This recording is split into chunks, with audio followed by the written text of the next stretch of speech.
megragadnám az alkalmat, hogy egy pár szót ejtsek a legújabb horgászbot családtagunkról, amely a No Limit Ball and Vertical Feeder névre hallgat.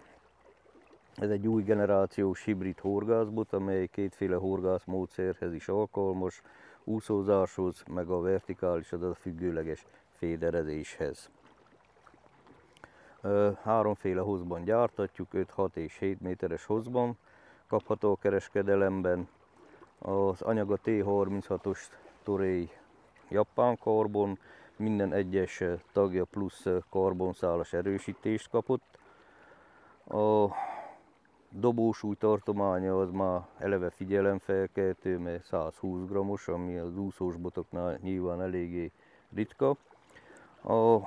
Amit még említenék az úszózásról, az a kimondottan nagy testű halak megfogására gyártattuk le ezeket a botokat. Gondolok itt a márnák, vadvízi pontyok, meg amúrok megfogására kiválóan alkalmas. A vertikál, azaz a függőleges féderezésről azért ejtenék egy pár szót, mert megér egy misét.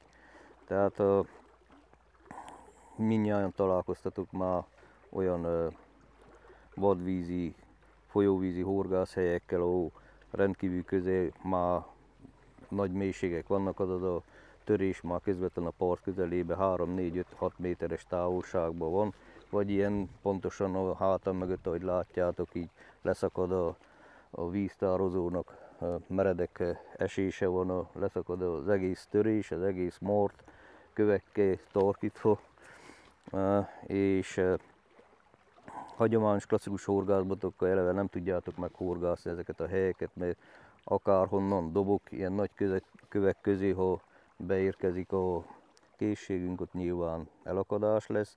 Ez a folyóvízben még intenzívebben meglátszik, sokkal durvább a dolog, mert ugyebár ha 3-4-5-6 méterre van a parttól a törés, ott van a mélység, ott vannak az akadók, nyilván a rézsűn, ott van a törésen a sok kagyló is, imádja a nagyhal, ott szeret lenni, tehát a klasszikus horgászbottal bedobunk oda, ha meg is fogjuk a halat, a nagy testű hal az nyilván a törés mentén próbál menedéket keresni, ott meg a fűrészelés kezdődik a zsinorokkal, és nyilván, hogy egy szélmalom harc, az hold biztos, hogy el fogja vágni a kagylózsinorunkat, vagy elszakad.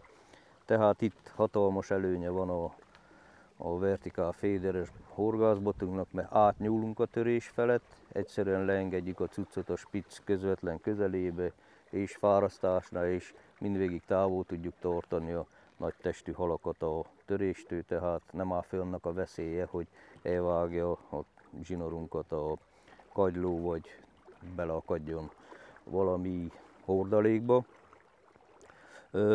Rendkívül alkalmas a part mellett bedőlt fák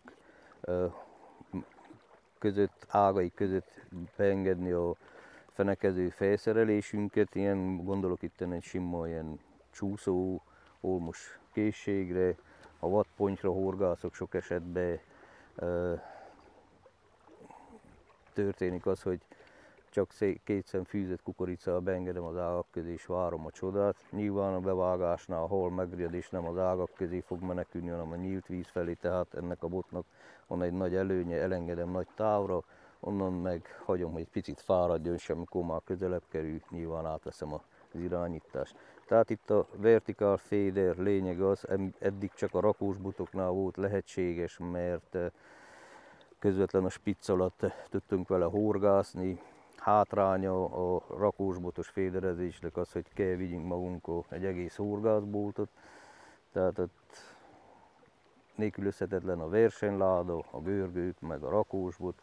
Ha nem jól választottuk meg a helyet, akkor nyilván az átcuccolás az komoly erőfeszítésekkel jár, tehát itt kaptunk egy alternatívát, hogy ha úszózunk, legyen egy bot egyben nálunk, meg hogyha alkalmas helyet találunk, ahol látunk nagy testű halakat, vagy tudjuk, hogy vannak, akkor meg tudjuk féderezni is, vagy meg tudjuk fenekezni.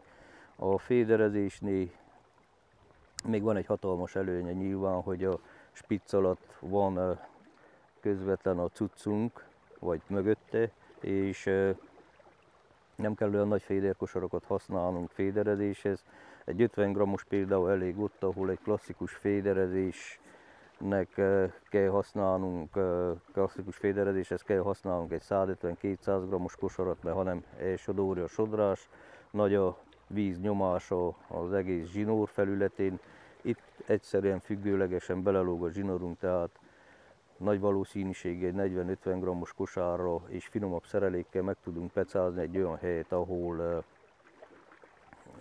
klasszikus horgászmódszerekkel sokkal durvább felszereléseket kell használni. Hát ennyit dióhéjban a Bolo and Vertical Feeder horgászbotról, a többit részletesebben majd a Horgászat határok nélkül című sorozatunkban. Görbüljön!